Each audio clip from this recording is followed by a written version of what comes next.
It's the end of the world as we know it, and I feel fine. Let's get out of here. Aye. Hey everyone, it's Aaron from God a Minute, and we have two competing thoughts with Sabbath. And so I think to give an honest study, you got to hear both sides of the argument and then come to your own conclusions. So I'm going to encourage you guys to come to your own conclusions. I'm going to tell you what I think, but I'm going to try and present it in a very presentable way, the best I can. And I talked about it before, but you know what? An image sometimes helps out with stuff, okay? So there's two scenarios for a Sabbath, two arguments, I would say. There is the moon Sabbath theory, and then there is a Sabbath that's every 7 days. So let's talk about that. To be clear, I believe that a Sabbath is every 7 days, and but I want you guys to come to your own conclusions. Here's all the verses that I've mentioned before in videos. So please read through everything very clearly and notice how it says every 7 days. But what we're going to do in this video is we're going to specifically read Exodus 16. Okay, we're going to read through number 2, and we're going to talk about that and see how it fits this moon Sabbath concept. And so let me just show you this chart here. And so this is the moon Sabbath idea. So the idea with the moon Sabbath theory is you've got a new moon over here, pretend there's the new moon. 6 days of work, 7 days of Sabbath. That's like a half moon. 6 days of work, 7 days of Sabbath, full moon. 6 days of work, 7 days, half moon, Sabbath. 6 days of work, 7 days of work, but then you have to add an extra imaginary day because the moon has a cycle of 29.53059 days. So you just got to add an extra day and not throw it into a week.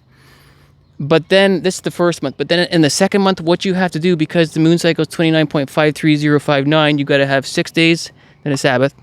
6 days, then a Sabbath. 6 days, then a Sabbath. This time what you have to have is 8 days, 8 working days, and then a Sabbath. Or you'd have 6 working days and 3 Sabbaths back to back. And just kind of, you got to base it on if the moon's in the sky and if the clouds are in the way of the moon cycle. And then since it's 29.53059, what you end up have to do once every 3 or 4 years because of the leap year is you have to have 6 days in a Sabbath, 6 days in a Sabbath, 6 days in a Sabbath, 6 days in a Sabbath. And just to accommodate for the moon cycle, because it's slightly above 29.5, you have to have either 9 working days in a Sabbath, or 8 working days and 2 Sabbaths, or 7 working days and 3 Sabbaths to follow the moon Sabbath theory. Okay? So you can see how this is pretty complicated. So what ends up happening is if you're going to go with the moon cycle, you're pretty much always going between these two counts, where you're going from the last week of every month is going to have 7 work days and then a Sabbath.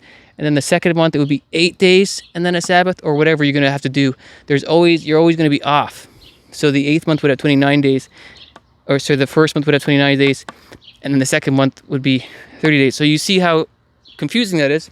So that's option 2. Option 2 is moon Sabbath theory. That's option 2. Or option 1 is Sabbath is every 7 days. No thinking involved. It's just every 7 days. So I want to invite you to read through all these very, very, very, very, very, very thoroughly and see how there's no mention of a moon. But we are going to go through it, read through Exodus 16 right now, and we're gonna read and see what the story is. So this was an example of God instituting a Sabbath before He actually talks about. He actually is talking about a Sabbath, but before He really officially mentions it in Leviticus chapter 23. So this is Exodus chapter 16. I generally read from the New King James, but the version doesn't really matter in this context right now. It's just a story. So, and they journeyed from Elim, and all the congregation of the children of Israel came to the wilderness of Sin, which is between Elim and Sinai, on the 15th day of the second month, after they had departed from the land of Egypt. Okay, so this is in the second month. It's right around second Passover timing. Verse 2, and then the whole congregation of the children of Israel complained against Moses and Aaron in the wilderness. And the children of Israel said to them, "Oh, that we had died by the hand of the Lord in the land of Egypt, when we sat by the pots of meat, and when we ate bread to the full. For you have brought us out into the wilderness to kill this whole assembly with hunger." Then the Lord said to Moses, "Behold, I will rain bread from heaven for you, and the people shall go out and gather a certain quota every day, that I may test them whether they will walk in my law or not. And it shall be on the 6th day, okay, this is verse 5, on the 6th day that they shall prepare what they bring in. And it shall be twice as much as they gather daily. Then Moses and Aaron said to all the children of Israel, at evening you shall know that the Lord has brought you out of the land of Egypt. And in the morning you shall see the glory of the Lord, for he hears your complaints against the Lord. But what are we, that you complain against us? Also Moses said, this shall be seen when the Lord gives you meat to eat in the evening, and in the morning bread to the full. For the Lord hears your complaints, which you make against him. And what are we? Your complaints are not against us, but against the Lord. Then Moses spoke to Aaron, say to all the congregation of the children of Israel, come near before the Lord, for he has heard your complaints. Now it came to pass, as Aaron spoke to the whole congregation of the children of Israel, that they looked toward the wilderness, and behold, the glory of the Lord appeared in the cloud. And the Lord spoke to Moses, saying, I have heard the complaints of the children of Israel. Speak to them, saying, at twilight you shall eat meat, and in the morning you shall be filled with bread, and you shall know that I am the Lord your God. So it was that quails came up at evening and covered the camp, and in the morning the dew lay all around the camp. And when the layer of dew lifted, there on the surface of the wilderness was a small round substance of as fine as frost on the ground. So when the children of Israel saw it, they said to one another, what is it? For they did not know what it was. And Moses said to them, this is the bread which the Lord has given you to eat. This is the thing which the Lord has commanded, that every man gather in according to each one need, 1 omer for each person, according to the number of a person. Let every man take for those who are in his tents. Then the children of Israel did so, and gathered, some more, some less. So when they measured it by omers, he who gathered much had nothing left over, and he who gathered little had no lack. Every man had gathered according to each one's needs. And Moses said, let no one leave any of it till morning. Notwithstanding, they did not heed Moses, but some of them left part of it until morning, and it bred worms and stank, and Moses was angry with them. So they gathered it every morning, every man according to his need. And when the sun became hot, it melted. Here we go, verse 22. And so it was, on the 6th day, that they gathered twice as much bread, 2 omers for each one. And the rulers of the congregation came and told Moses. Then he said to them, this is what the Lord has said. Tomorrow is a Sabbath rest, a holy Sabbath to the Lord. Bake what you will bake today, and boil what you will boil, and lay up for yourselves all that remains to be kept until the morning.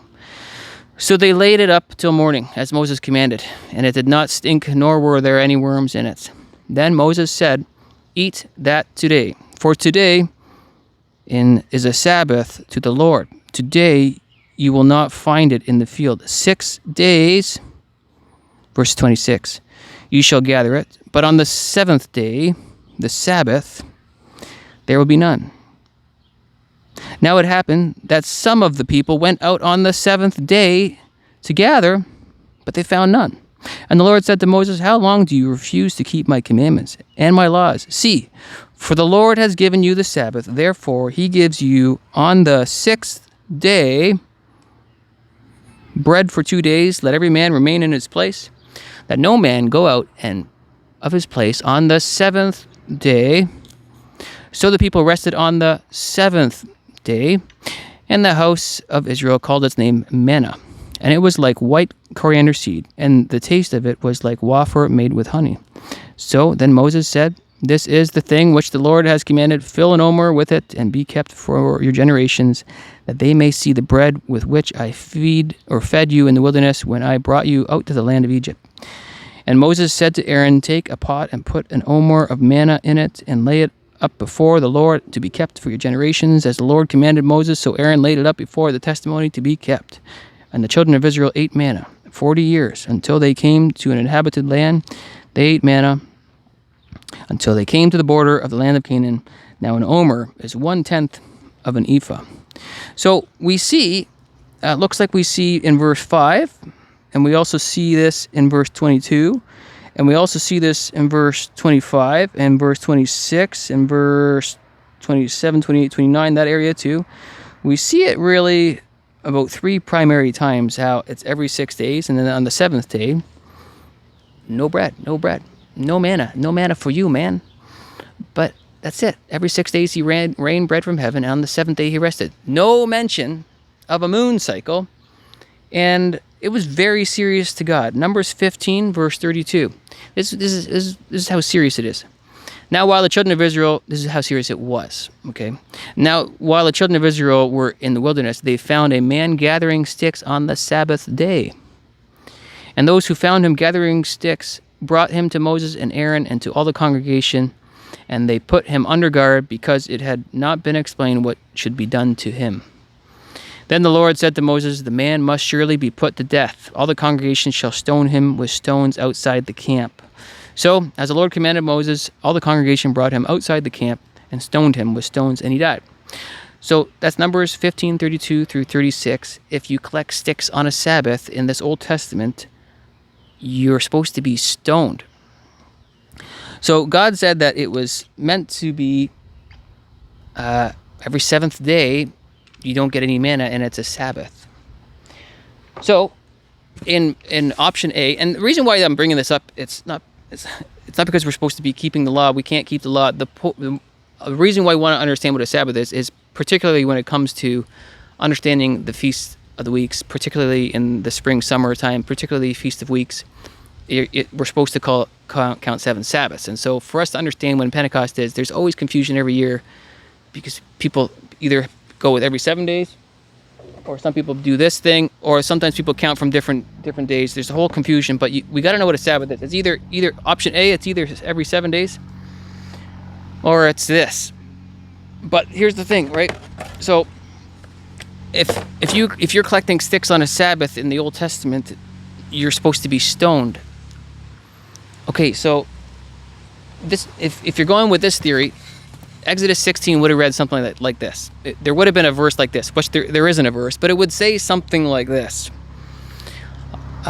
Moses, go tell the people that I will rain down bread from heaven on the 6 days on the first week, and then not on the seventh day, and 6 days on the second week of the first month, but not on the seventh, and 6 days on the third week, but not on the seventh. And I'm going to rain on the first month, I'm going to rain bread for 7 days, and then I'm not going to rain bread from heaven on the 8th day. But in the second month, what I'm going to do is 6 and 7 and 6 and 7 and 6 and 7. But then I'm going to rain bread for 6 days, and then I'm not going to rain bread from heaven for 3 days. Or actually, you know what? Maybe what I'll do is I'll rain bread from heaven for 7 days and then leave you without bread for 2 days. Actually, you know what? Maybe what I'll do is I'll rain bread from heaven for 8 days, and then I won't rain bread from heaven on the 9th day. And since you guys are in the wilderness for 40 years, we have to throw in this once every 4 years. So what I'm going to do, Moses, tell the people this. And by the way, if you collect sticks on the Sabbath, I'm going to stone you. So I hope you guys got this one figured out.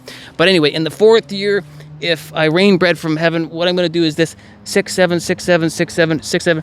And then on every leap year to accommodate, because we're a little bit off, I'm going to rain bread from heaven for 9 days and not on the 10th day. But if you're really, if you can take your hunger, I'm going to rain bread for 8 days, and then 2 days, you're not going to have bread. But if you can handle it, you're going to I'm going to rain bread for 7 days, and then you're going to have a 3-day fast because, we have to. But actually, you know what? Maybe what I'll do is I'll rain bread for 6 days, and then you're not going to eat for 4 days. So just make sure you tell the congregation of Israel, Moses, just so they understand, so they don't get stoned. So I don't know. So if you're wandering the wilderness for 40 years, you got 2 options. You can do this every 7 days. It's kind of what it says. Or you can do this and hope you don't die. So I'll let you guys pick which one you want. I believe that a Sabbath is every 7 days. Read the verses once again that I put in here. And you come to your own conclusions and you see which one is better. Either way, if you are a moon guy, I still love you. You're a brother in Christ. I would still be your friend. And if you think it's a 7, that's great too. It doesn't really matter. I challenge you to study yourself, truly study yourself, and come to your own conclusions. Oh, this camera's falling over a bit. And come to your own conclusions, come to your own studies, but use Bible verses to really explain it. The only way to really explain this moon Sabbath theory is to use maybe 1 or 2 verses and then completely talk about whatever you want to talk about for 20 minutes. that is not like it's just your own opinion, it's your own perspective. The only way to justify this is to like just say stuff. That's the only way to justify it. You can certainly pull Bible verses like Genesis 1:14 that it was the sun and moon and stars for for times and seasons. But really, the sun establishes a Sabbath. It's not the moon; it's the sun. A day is counted by the sun, the movement of the sun. When the sun goes up, the sun goes down. There you go. You got a day. I mean, the Jews would say that when the sun goes, it's from twilight to twilight. Either way, the sun every 24 hours establishes a day. A Sabbath is every 6 days you work, and then on the seventh day you have a rest. Like that's how easy it is. It's so easy. If it was this moon way, everybody would be getting stoned. Nobody would have entered the promised land. But if you have a good argument, I'm all ears. You got some Bible verses, pop it in the comment section. Please provide Bible verses. I'm a Bible guy. Provide Bible verses, and I'll change my mind if there's better truth out there than that. So that's about it. Get tight with Christ. One day closer. See you in the clouds. Adios, muchachos. Love you.